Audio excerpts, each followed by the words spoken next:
할렐루야. 오늘은 종료주일이라고 합니다. 절기는 교회에서 구약시대의 절기는 지켜지지 않습니다. 또 구약시대 율법 중에서 도덕법인 십계명 정도가 교회에서 정신적으로 지켜지고 있습니다.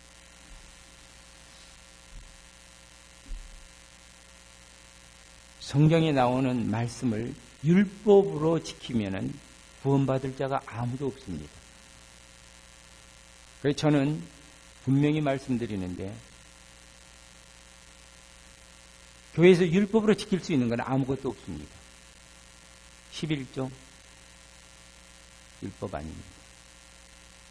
감사해서 드리는 믿음의 고백일 뿐입니다.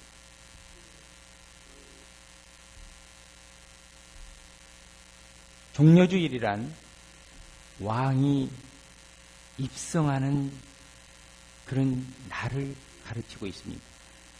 왕의 입성. 기독교에서 종려주일이라고 말하는 것은 2000년 전에 예수님께서 예루살렘 성을 향해서 마지막으로 들어가는 모습이 나타나는데, 예루살렘 성에 들어가면서 나귀를 타고 그 성문을 통과하는데 예수님의 소문을 듣고 예수님을 왕으로 맞이하는 어린아이들과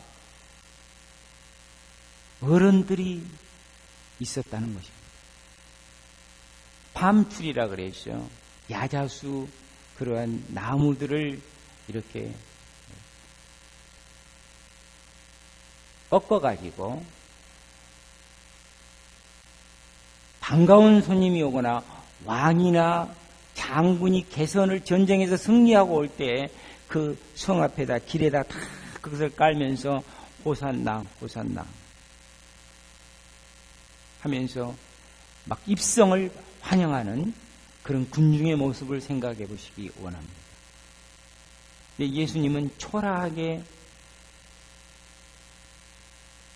왕이심에도 불구하고 나귀를 타고 입성을 하는데, 사람들이 막 이제 예수님이 이 성에 들어오기만 하면은 이 성을 어떻게 변화시키리라. 로마 국민들 다 그냥 기적을 통해서 그냥 다 그냥 없애고 하나님의 나라를 세우는 왕이 들어올 거라는 것을 상상을 하면서 예수님을 맞이하는 모습들을 가르칩니다. 마지막 주일입니다. 예수님은 초라하게 나귀를 타고 입성을 했지, 말을 타고 왕관을 쓰고 무슨 호를 잡고 개선장군처럼 왕처럼 입성한 게 아니었습니다.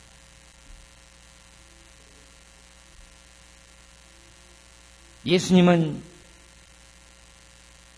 십자가에 못 박혀 돌아가시기 위해서, 죽기 위해서 그 성에 입성하는 그러한 모습이 성경에 기록되어 있습니다. 그래서 그 주가 이제 고난주간이라고 우리가 하는데, 내일부터 고난주간이 시작됩니다. 고난 기념일이 시작됩니다. 마지막 6월절 금요일 날 저녁에 6월절을 지내면서 제자들과 함께 성만찬을, 마지막으로 최후의 만찬을 하면서 떡을 떼면서 축사하시고 떡을 떼면서 제자들에게 나눠주십니다. 그리고 잔을, 포도주 잔을 이렇게 나눠주십니다. 그러면서 하시는 말씀이, 이것은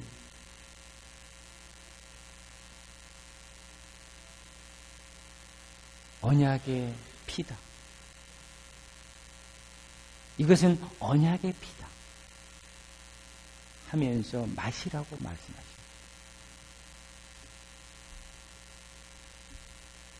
그런데 이 말씀의 의미를 우리가 알고 신앙생활을 해야 되는데 이 의미를 모르면은 신앙이 제대로 바르게 서지를 않습니다.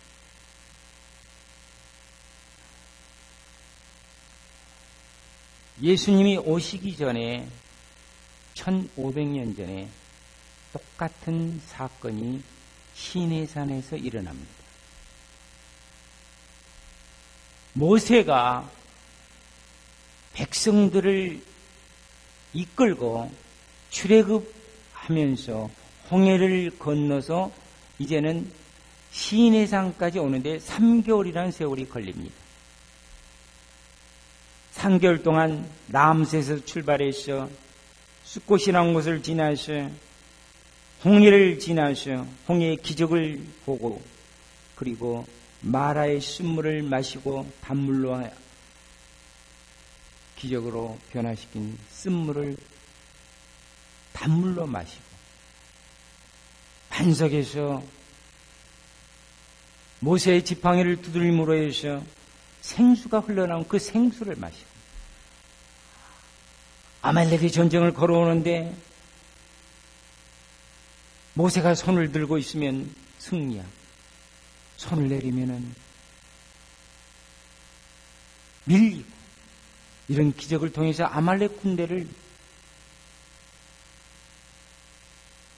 다 물리치고 그리고 지치고 피곤한 몸으로 시내산 광야에 접어들게 됩니다. 시내산 광야에 오니까 다 앞에 해발 3000m나 넘는 산이 시내산이 나타나고 있습니다. 이스라엘 민족이 그 시내산 앞에 시내 광야에 천막을 치면서 머물게 됩니다.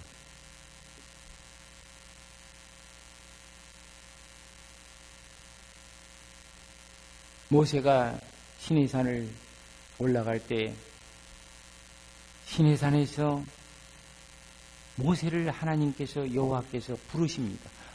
모세야, 모세야.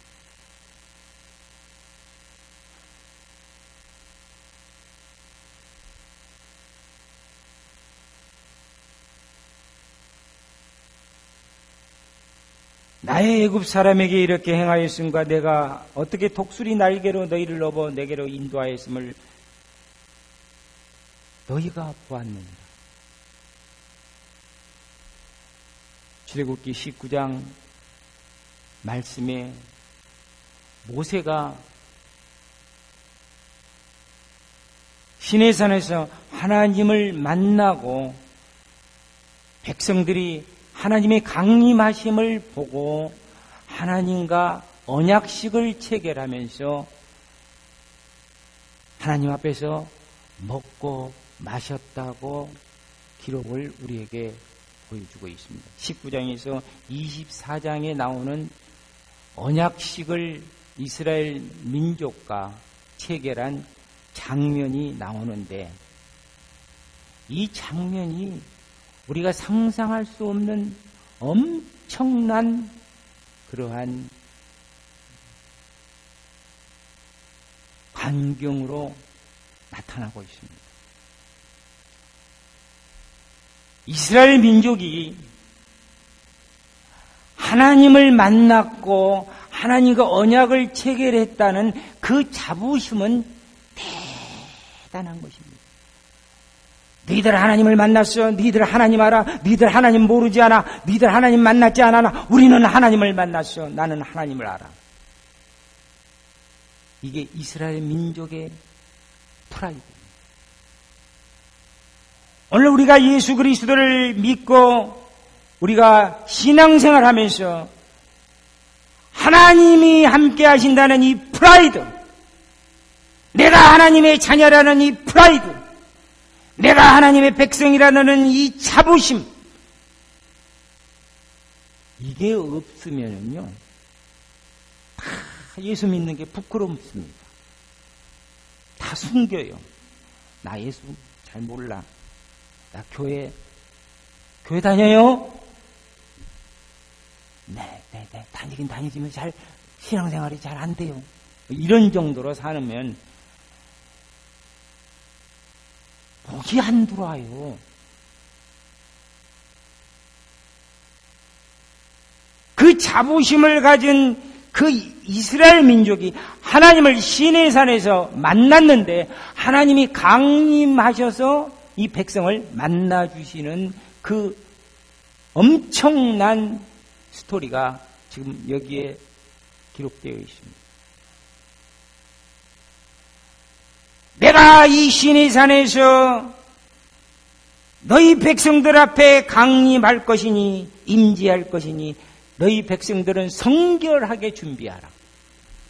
옷을 갈아입고 목욕을 하고 하나님을 맞을 채비를 하라. 내가 너희들에게 메시지를 전달하겠다. 시내산까지 오는데 이 200만의 백성이라고 하는 거 엄청난 겁니다. 지금 이 알칸사가 300만이 안 됩니다. 알칸사 인구가. 이 릴락 인구, 주변 인구까지 다 합해도 50만이 안 됩니다.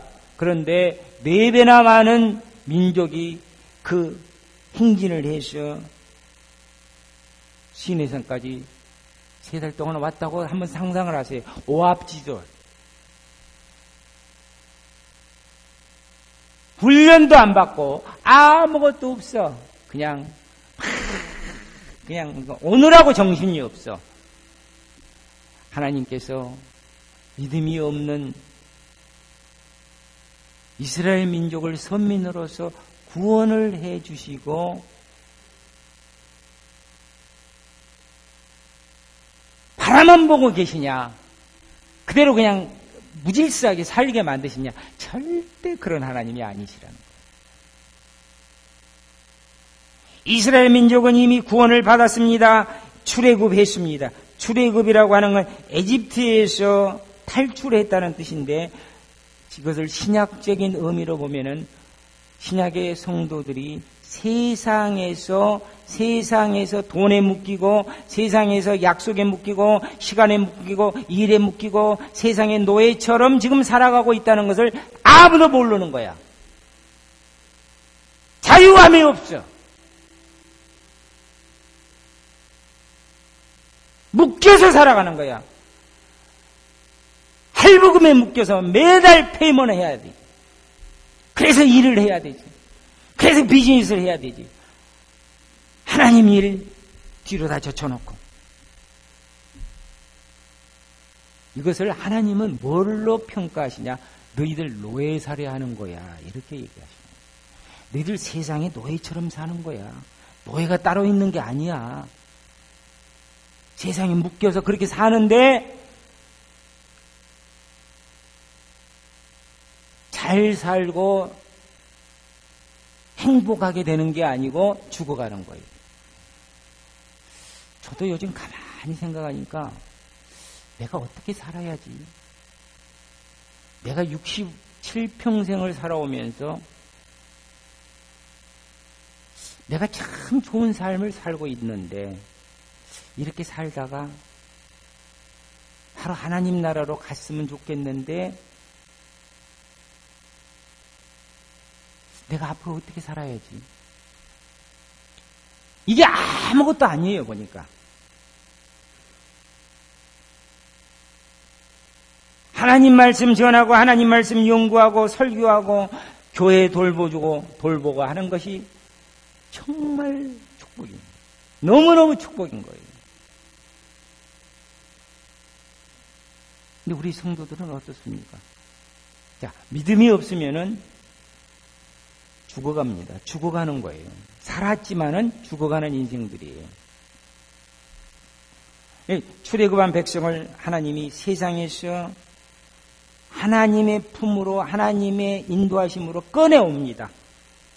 노예 상태에서 탈출시켜서 하나님이 끌어가셔서 자유민이 되게 하셔서 가나안 복지를 향해서 가나안의 하나님의 나라를 건설하기 위해서 이 백성을 지금 구출한 것입니다.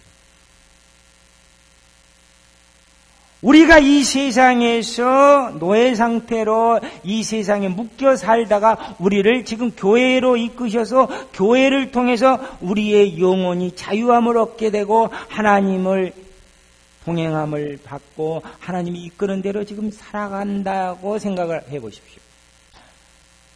지금 우리는 어디를 가고 있느냐? 하나님의 나라를 향해서 가고 있는 것입니다. 가나안을 향해서 가고 있는 것입니다. 그런데 성경을 모르면은 하나님의 법을 모르는 겁니다. 제멋대로 신앙생활하면은 열매가 없습니다. 그래서 하나님께서 이 에집트에서 나온 백성을 시내 산에서 머물르게 하면서 1년 동안 교육을 시킵니다. 모세를 올라오게 해서 모세에게 내가 강림해서 너를 통해서 백성들에게 하나님의 말씀 율법을 주시겠다라고 말씀하시면서 그 내용을 전하라고 하는 것이 첫 번째 십계명입니다. 그래서 십계명이 바로 나옵니다. 19장에서. 그리고 십계명 다음에 뭐가 또 떨어지냐면 언약서라 그래서 율법이 떨어집니다. 민법, 상법, 형법 이런 것들이 나타나기 시작하는데 그게 이제 레위기에 다 기록되어 있습니다. 이 출애굽기에 다 기록되어 있지 않습니다. 이렇게 살아라 해서 하나님의 법과 기준을 줍니다. 이렇게 살면 너희들이 복을 받을 것이다. 이렇게 살면 너희들이 정말 이 세상에서 가장 뛰어난 지도력을 발휘하는 민족이 될 것이다. 그것을 지금 하나님께서 이스라엘 민족에게 약속을 해 주시는 겁니다. 그 약속에서 하나님이 모세를 통해서 뭐라고 그러면 애굽 사람에게 내가 그동안에 어떻게 행했는지 독수리 날개로 너희들을 업어서 인도하여 여기까지 왔다라는 것을 이따 말씀하고 있습니다. 자, 하나님께서 여호와께서 이 민족을 다 먹을 것 메추라기야 만나를 주시고 구름 기둥과 불 기둥을 통해서 이 민족을 홍해를 건너게 해서 에집트까지 인도를 했습니다.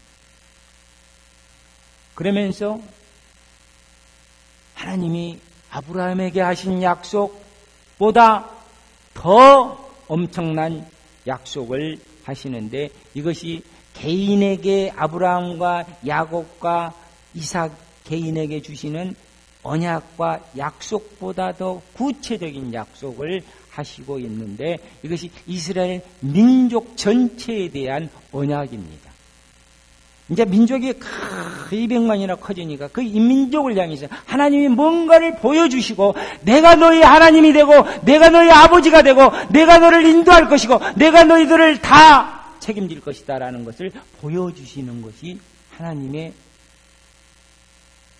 기적이고 하나님의 인도하심이었습니다. 그래서 하나님이 먼저 그것을 보여주기 전에 이 얘기를 전하라는 거예요. 세계가 다 내게 속했다. 내가 너희들의 하나님이 되는 것이 아니라 전 민족과 전 세계의 하나님이고 그것이 다 내가 창조했고 나의 소유물이고 내게 속한 것이다. 세상은 기독교가 성경이 이스라엘 민족만을 위한 종교다라고 얘기한 사람들도 많이 있어요. 그런데 내가 내 말을 잘 듣고 내 언약을 지키면 너희는 열국 중에서 내 소유가 된다.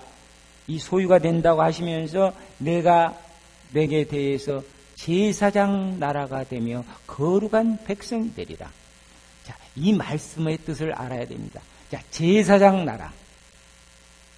하나님의 소유는 장자를 다 하나님의 소유로 만들었습니다. 하나님의 법은 장자는 다 하나님 것으로 드려지게 돼 있어요. 첫 번째 나온 열매, 첫 번째 나온 가축, 첫 번째 나온 자녀 다 하나님의 것으로 공시화된 겁니다. 근데 그것을 대신해서 레위인을 뽑아서 제사장 역할을 시킨 거예요. 장자들이 해야 될 일이 다 그 일인데 그것을 레위인을 대신한 거예요. 자, 제사장이라는 사람은 어떤 사람이냐? 하나님과 인간 사이에 다리를 놓는 사람인데 중보자예요.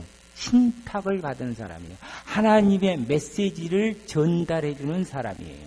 그리고 이 백성들의 죄를 하나님께 아뢰면서 용서를 대신 빌어주는 사람입니다. 자, 오늘날 목사, 사명자는 그런 역할을 하고 있습니다. 우리 성도가 잘못했을 때에 나는 우리 성도들이 잘못했다고 누가 그러면은 내가 잘못했어. 난 교회 와서 우리 성도들 위해서 기도합니다. 주님, 내가 잘못 가르쳤나 봐요. 이게 아버지의 마음이에요. 이게 없으면 목회자가 될 수가 없고 지도자가 될 수가 없어요. 제사장의 나라, 지도자의 나라. 제사장이 하는 역할은 무슨 역할이냐면 성소를 돌보는 역할이라 했습니다. 성소를 다스리는 역할을 했습니다. 두 번째, 제사장이 하는 역할은 백성들을 교육시키는 역할이었습니다. 율법을 가르치고 하나님의 법을 가르치는 역할을 하게 됩니다. 세 번째, 제사장은 기도하는 사람이었습니다. 하나님의 뜻을 분별해야만 하는 사람이었습니다. 사람들이 뭐라고 막 지적이고 뭐라고 해도 하나님의 뜻을 분별하는 사람이 안 된다면은 이건 백성들에게 이건 아무것도 아니야. 교회에서 교인들이 뭐라고 해도 목사가 하나님의 뜻을 발견하지 못하고 부지 성도들이 하자는 대로 다 따라가면 교회는 없어져.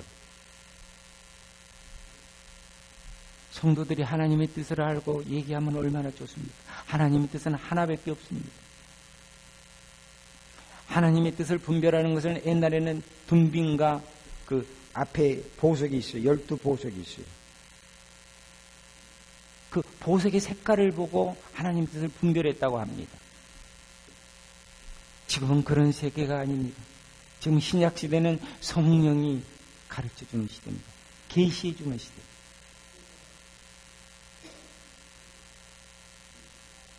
그 다음에 제사장이 하는 역할은 재판관의 역할이었어요. 성도들이 싸우고 서로 백성들이 문제가 있으면 그 문제를 가지고 제사장한테 와서 판단을 구한 거예요. 우리 교회에서 교인들이 문제가 있으면 저한테 가져옵니다마는 믿음이 없는 사람들, 나를 무시한 사람들은 내 말을 듣지 않습니다. 그래서 문제가 더욱더 커져서 교회를 떠나는 사람들이 있는데 떠날 때는 나와 교인들을 비난하고 떠납니다. 나는 아무런 잘못이 없고 최선을 다해서 도와줘도 모든 것을 다해서 다 도와줬는데 나중에는 욕하고 떠나더라.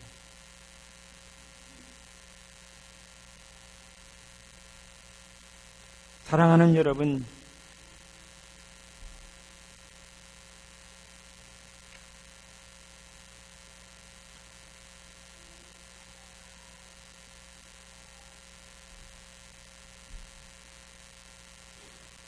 하나님께서 백성들에게 여호와께서 이스라엘 백성들에게 어떻게 나타났는지 지금 이미지를 보시겠는데, 강림하실 때 하나님이 여러 가지 모습으로 사람들에게 자기의 임재를 나타냅니다.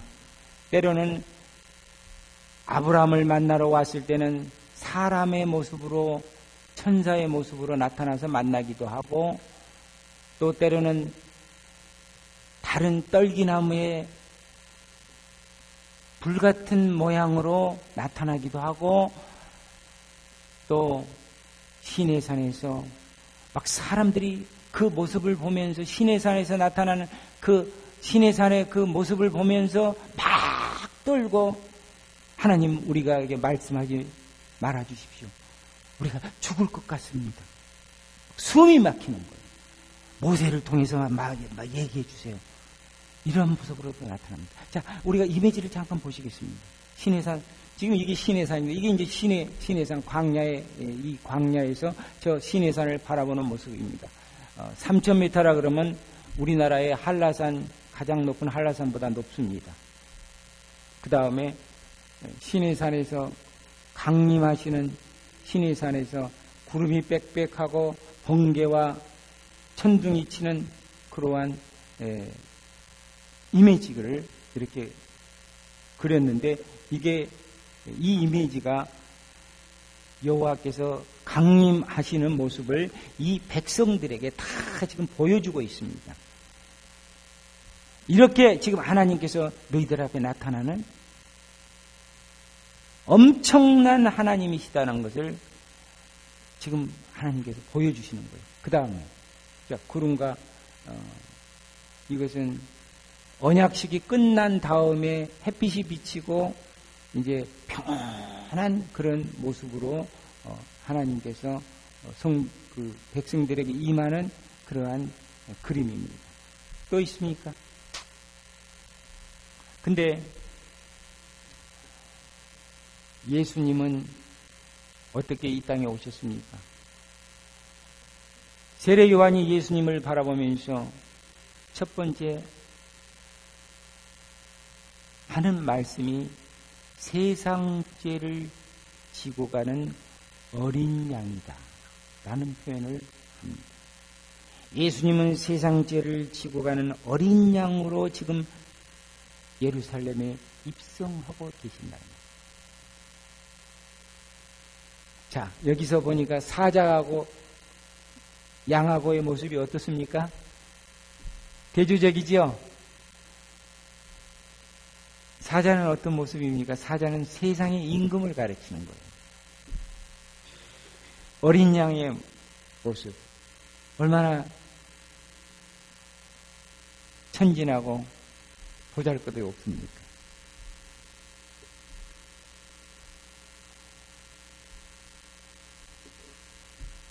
예수님께서 이스라엘 민족이 율법을 받으면서 동시에 성막을 지으라는 하나님의 명령을 받습니다. 시내산에서. 그래서 이동성소를 짓습니다. 이동성소를 지으면서 성소 중심에 군대가 형성이 돼가지고 200만이 성소 중심으로 모아서 이동을 하게 됩니다. 이제는 질서를 갖추는 그러한 민족으로 훈련이 되기 시작합니다. 거기에 성막에서 뭐가 이루어지냐면은 제사가 이루어집니다.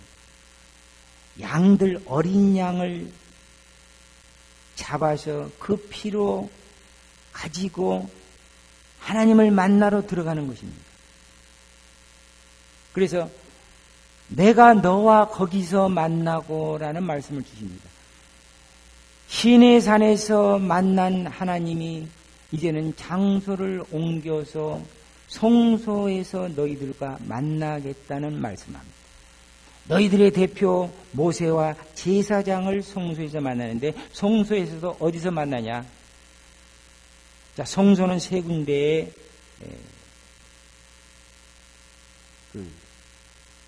파트가 있습니다. 바깥들에 있고, 성소 중에서 성소가 있고 지성소가 있습니다. 지성소에는 하나님의 말씀을 상징한 언약궤가 있는데, 이게 언약궤라는 언약의 상자라는 뜻인데 그 속에는 십계명과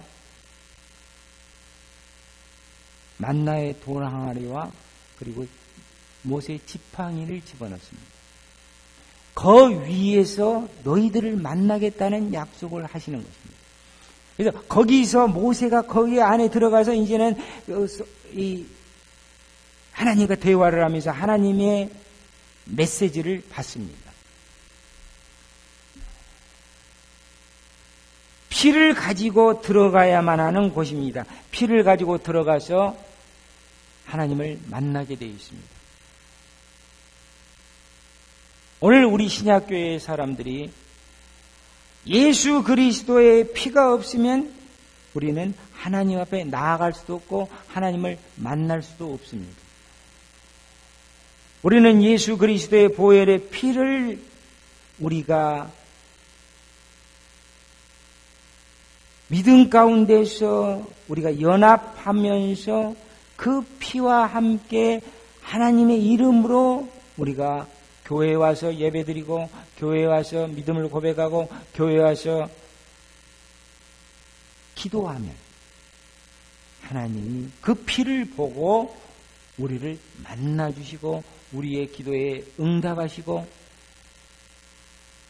우리를 하나님께서 돌봐주신다는 사실을 여러분들이 꼭 아시기 바랍니다. 구약시대에는 하나님이 직접 내려오시지 않는 시대이기 때문에 구약시대 모든 것이 다 그림자로 제사법을 통해서 예수 그리스도를 메시아가 올 것을 다 상징적으로 보여줍니다. 그래서 율법을 통해서 우리가 구원받은 게 아닌데 뭔가 지금 잘못 얘기들을 하고 있더라고요. 이미 이스라엘 민족은 구원을 받았고 율법을 나중에 시내산에서 받게 됩니다. 자, 율법은 왜 필요합니까? 율법을 교회 공동체, 이스라엘 공동체의 질서를 위해서 그리고 하나님의 백성의 기준을 삼는 그런 삶을 위해서 율법을 주는 것입니다. 그래서 율법을 지키라는 것은 제사장과 같은 그러한 사람으로 변화되는 모습을 갖게 되는 것입니다. 율법을 지키면 제사장과 같은 인격이 변하는 것입니다. 거룩한 사람으로 인격이 변해서 소위 말하면 성화가 되는 것입니다. 우리가 거룩하지 않습니다마는 율법을 지키게 되면 거룩한 모습으로 변해가는 것입니다. 그래서 율법은 구원을 위해서 주신 게 아니라 우리가 거룩해지라고 주시는 것입니다. 성화되는 것입니다. 그런데 이스라엘 민족이 율법을 지킬 수 있었을까요? 없었을까요? 자, 이스라엘 민족이 율법을 지킬 수 있었어요? 없었어요? 없었죠. 그래서 예레미야서 30장 31장 31절에 보면은 나 여호와가 말하나 보라 날이 이르니 내가 이스라엘 집과 유다 집안에 새 언약을 세우리라. 옛 언약 시내산에서 맺은 이스라엘과의 언약은 이미 파괴됐습니다. 이스라엘 민족이 율법을 지키지 못하고 삽니다. 지킬 수가 없습니다. 지키려고 하는데 지켜지지가 않습니다.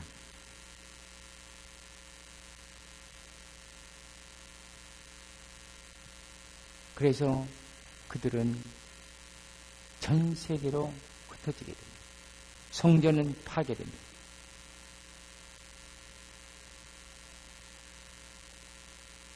약 300년의 침묵기가 계속되고 약 300년 후에 하나님이 예수라는 몸을 입고 이 땅에 내려오시게 됩니다. 그래서 직접 어린 양처럼 6월절의 어린 양처럼 십자가에서 산 제물이 되는 것입니다. 산 제물이 돼서 모든 구약의 제사법을 다 폐기시킵니다. 그래서 제사법은 사라집니다. 그리고 우리는 예수 그리스도의 믿음, 십자가의 그 믿음으로 해서 구원을 얻게 되는 그런 성도가 되었습니다. 얼마나 좋습니까? 그래서 우리가 교회에 나와서 예배드리고 주일을 섬기는 거, 안식일도 폐기됐습니다. 안식일? 왜 안식일 얘기하는지, 안식일 구약은 다 폐기됐어요.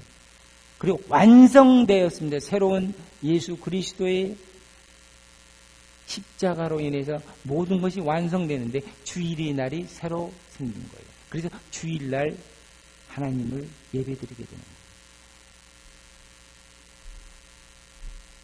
그래서 우리는 제사를, 짐승의 피로 제사를 드리지 않아도 예수 그리스도를 믿는 믿음으로 우리가 구원을 받았기 때문에, 여러분들이 이미 구원을 받았기 때문에 우리에게 필요한 것은 뭐냐면 성령의 시대가 돼서 성령의 인도하심을 받음으로 해서 율법은 저절로 지켜지고 십계명은 저절로 지켜진다는 사실을 여러분들이 아실 겁니다.